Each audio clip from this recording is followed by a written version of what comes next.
everyone. I hope you're doing well, having a great day. My name is Jeff, and yes, I am, in fact, a Xennial. What does that mean? Well, that means I've had a lot of time to formulate my plan. A little inside baseball here. This is a new channel. I've been working on this channel for a little while in advance of launching it.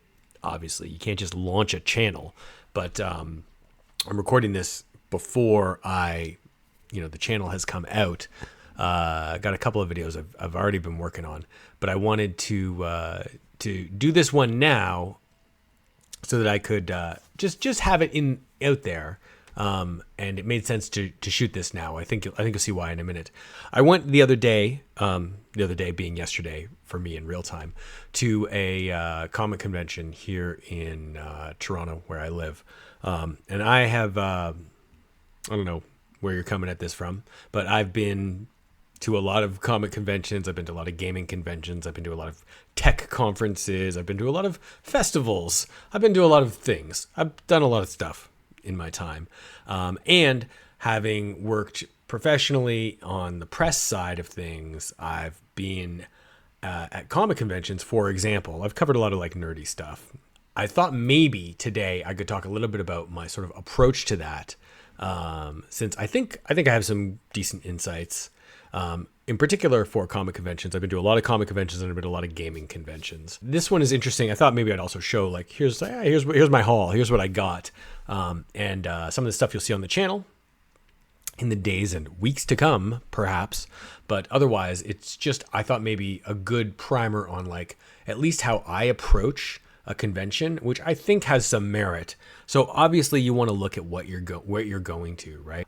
Obviously, you know what your fandom is, what your interests are, but you also want to think about the tone and the kind of convention that you're going to. One of the first things I do when I'm looking at the convention is, okay, how broad is this convention? Is it just for comic books? Is it for films? Is it for television? Like a lot of comic conventions will incorporate other entertainment too. Is it for gaming? Is it for tabletop? Is it for, cosplay? Is it anime? So think about where your focus is, and if you want to really dial in on, I just want to do toys. That's my passion, is toys. And if you have a pretty specific focus, great. But don't limit yourself there as well, would be my suggestion on that. There's usually an opportunity to focus on the things you love, but then also explore some of the other things that might be available to you. I like to look at the schedule, obviously. Plan, are you going to go for one day? Are you going to go for multiple days? Look at the schedule. Don't walk in without a plan. Make a game plan, like even if it's a general game plan. But first thing you want to look at probably is celebrities and panels, because those things are going to fill up. If there are like paid opportunities, like you really want to get that photo op or you really want to get that autograph, register for it early, because those things also sell out. Plan where you want to go, plan what you want to see, but don't overplan and leave room for breaks. Don't forget to consider lines. Sometimes if you're waiting, to get into the big hall where the big announcements are going to be made, there's going to be lines. You're going to have to spend, sometimes an hour waiting in line. Like at San Diego, it's a mess. And how long things take, walking from one end of a convention center to another can sometimes take a really long time. You really want to make sure you have padding and you have room for breaks. Also, I would suggest find that room where they're showing anime or whatever, or maybe it's the tabletop gaming room where people can just go in and play games. Those are like a good always on backup place where you can go and chill and relax. I would say that I think that getting the photo op and paying for the autograph is generally worth it.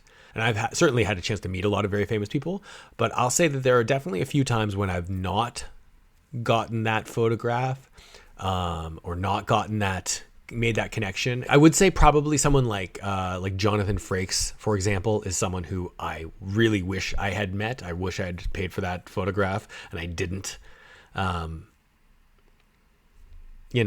That's okay. I do have a really nice photo with Q. so that's something. John Delancey was very, very gracious and very nice. Another general suggestion that I would say is bring your own food. Convention centers are notorious and they're terrible. Getting food is just such a hassle. And usually it's kind of garbage. So I always recommend bringing your own food. It's way faster. It's way cheaper. I'd rather spend my money on cool stuff at the show. And then speaking of spending your money, plan your shopping. Like if you're doing multiple days at a show, what I like to do is walk around a floor, do the things you want to do, obviously, as you're walking around. Sort of take note, oh, that's a booth that's got the cool things that I want. That's a booth I should come back to. And then I prefer, personally, to do all my shopping, try to do all my shopping. I mean, if you see something that's, going to get sold and go away, buy it right away. But, like, I prefer to do all my shopping together. So for this convention that I just went to, which was Toronto Comic Con, it's the smaller of the two big Comic Cons in Toronto, actually. And I generally just go there for hanging out, shopping, and like watching stuff. I don't do any of the panels. I also go with my kids who are like teenagers. And so we just kind of walk around and shop. I look for comic books. I look for games. I generally have a good time, but I've just lately, the past few years going to these local conventions, I'm just going to hang out, and I'm usually just going for a single day to the events. Let's go through what I got, and I think that will inform sort of how I additionally approach conventions. Number one at conventions, always support the artists, support the creators, support the little people who are there just trying to make a buck. Artist Alley. Every comic convention is going to have an artist alley. I always try and buy something from someone who I've never heard of in the artist alley. And in this case, I got this book called Forest Folk, which looks like a really cute kind of Calvin and Hobbes style cartoon book by Dax Gordine. Gordine, yeah. Anyway, it looks really cute. It's like total like Forest Friends, Calvin and Hobbesy kind of a book. And he said he's got 3 or 4 of them out and now, I think. And he drew me this cool little, you see that picture? That's like the guy. That's the elf guy. I think he said this is an elf, like a forest elf. And then this is a fox. Even at the shows where that's not my focus, I always want to try and support. And maybe it's independent, tabletop gaming people. Maybe it's an indie video game company. Try and find someone who's like doing it for the passion of it and just trying to make a living, like trying to make it a real thing, and try and support them. I will say one of my favorite conventions that I used to go to when I lived in San Francisco was the Alternative Press Expo, which the people who run San Diego Comic-Con, they used to, I guess they still run three conventions. They ran San Diego Comic-Con, the company, Comic-Con International or whatever. They ran WonderCon, which used to be in San Francisco and then moved down to Anaheim. When it was in San Francisco, that actually was my favorite convention. I think probably my favorite comic convention, because it was big enough, but small enough, It's not all like the Warner Brothers booth or the big whatever, the latest hot movie, genre movie or TV show booth, like, which those are cool, but they also like, it gets a little distracting, and it's just marketing fluff. Like, nothing wrong with it. But I prefer, I think I'm drawn a little bit more to sort of, I don't know, a little bit smaller, authentic people just doing it, on their own. Second, have that conversation. Like, if you really want to meet someone, go and have that conversation. Like I said, get that autograph. If you really want to get the autograph, get the photo op. I think it's worth it. If you want to go talk to someone about their comic book, like, people are so willing to talk about their work at these kind of shows. People who have a booth, it's really cool. Even if you're just walking up to say, hey, I really like this. This looks really cool. There was this artist who I saw in Artist Alley. I'm sorry, I don't know his name. I don't know his first name. Ruth.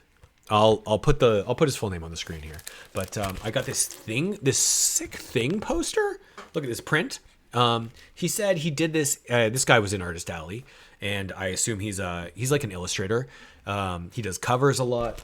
He had done what was he showing me? He had done some cover. He had done a set of covers that he was doing for the Turtles in like Turtles. I think that was him. Turtles in Grayskull, like the Ninja Turtles He-Man mashup comic book. Very cool guy to meet. There was one comic book creator there I really wanted to talk to. Was this guy Jim Zub, who does Conan. He's the current writer of the ongoing Conan. Of the ongoing Conan book. And this looks sick, so I picked this up from him, and I got him to sign it, and support people, like, buy their books, even if you read comic books digitally, which I mostly do actually now. This book looks great. He said it's M-rated. It's pretty, like, intense. This is, like, a lot more hardcore than the stuff that Marvel let him do when he was doing Conan for Marvel before. I found this set of, it's like a 4-issue limited series. I got him to sign this one as well, but it's a 4-issue limited series of a Conan arc that Jim Zub, who was the writer who I was talking to, got to do for Marvel on Conan.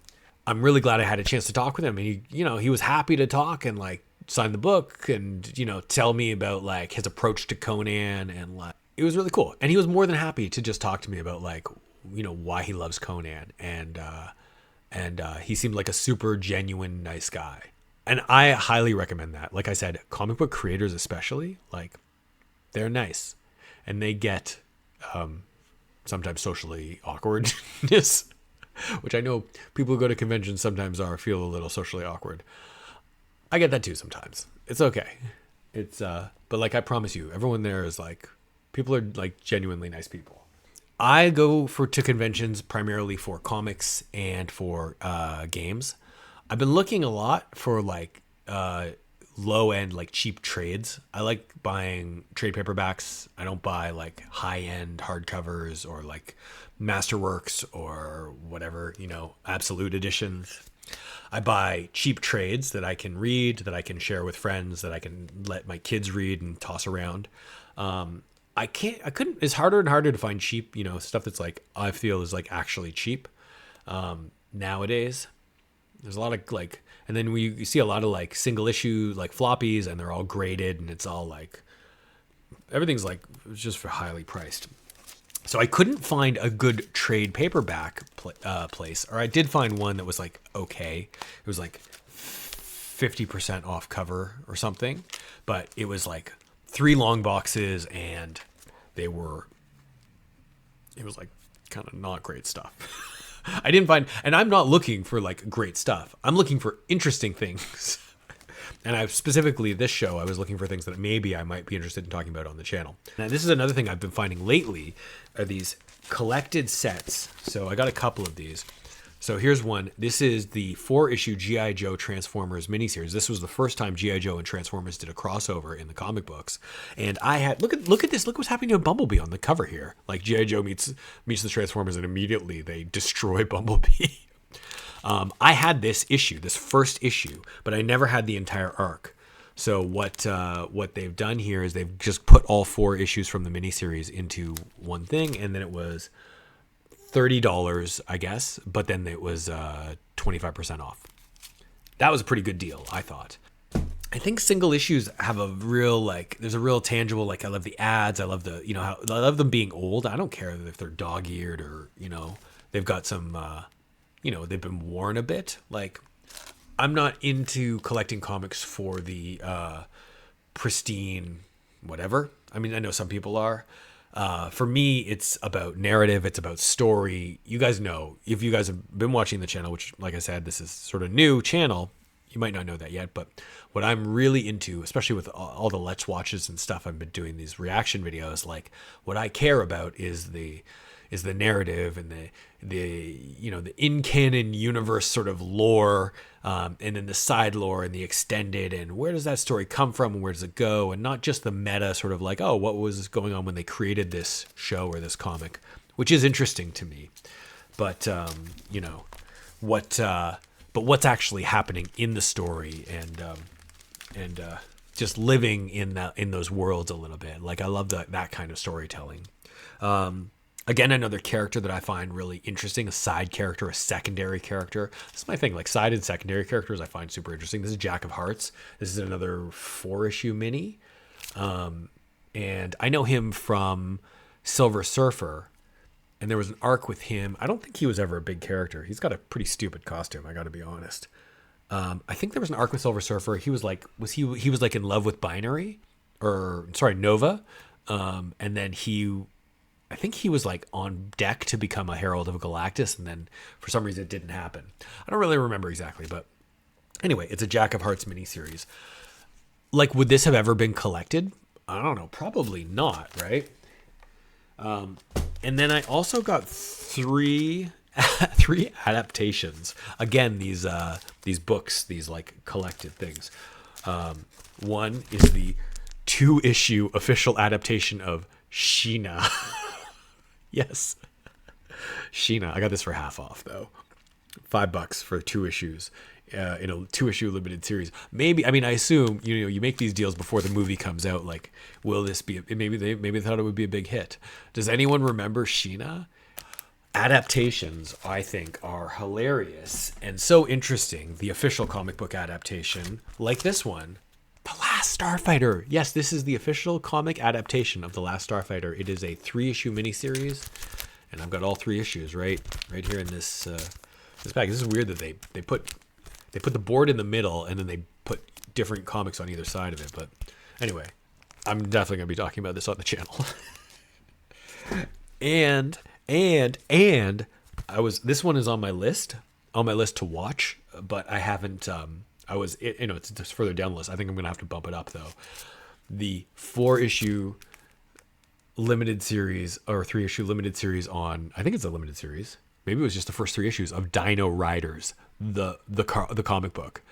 This was a cartoon property from the 80s that I am a little bit familiar with, but like, look at this. It's got dinosaurs wearing like mech battle suits, and like, I've got a real thing for like animals with laser weapons strapped on them and being able to, I mean, it's just a thing. It's a thing that I think kids from the 80s will appreciate, certainly. So those are the comics I got. Pretty good haul, I would say. I definitely would have kept going a little bit longer, but my kids were getting tired. They were looking around for their own stuff as well. So, and then I got 4 games, and they were all, $10 or $15. Because like I said, I don't buy high quality stuff. I buy interesting things to me. I got Medal of Honor European Assault, which is a game I played back in the day when PS2 was new. And I seem to remember loving it. Also for the PS2, Fantastic Four Rise of the Silver Surfer. I can't help myself. I can't help myself. I know this game is going to not be good. But I love the Silver Surfer. And I've never played this game, so I'm excited to play that. For the Wii, G.I. Joe, The Rise of Cobra. How could you... Why would this be bad? Is this going to be bad? No, it's going to be great. Look at the back of this box. It looks amazing. And then finally, Tenchu Shadow Assassin for the Wii. This is a Tenchu game that I was not familiar with, but I loved the Tenchu game for the PS1 and Tenchu 2. I like Tenchu. I always liked Tenchu. I don't know why people bag on Tenchu, man. I think the Tenchu games are good.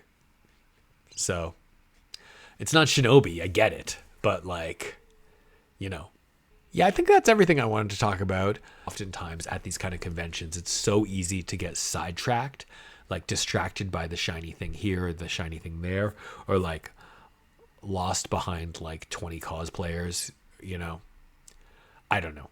Anyhow, that's my approach to conventions, what I got, and how it sort of is, informs where I look when I'm at a convention.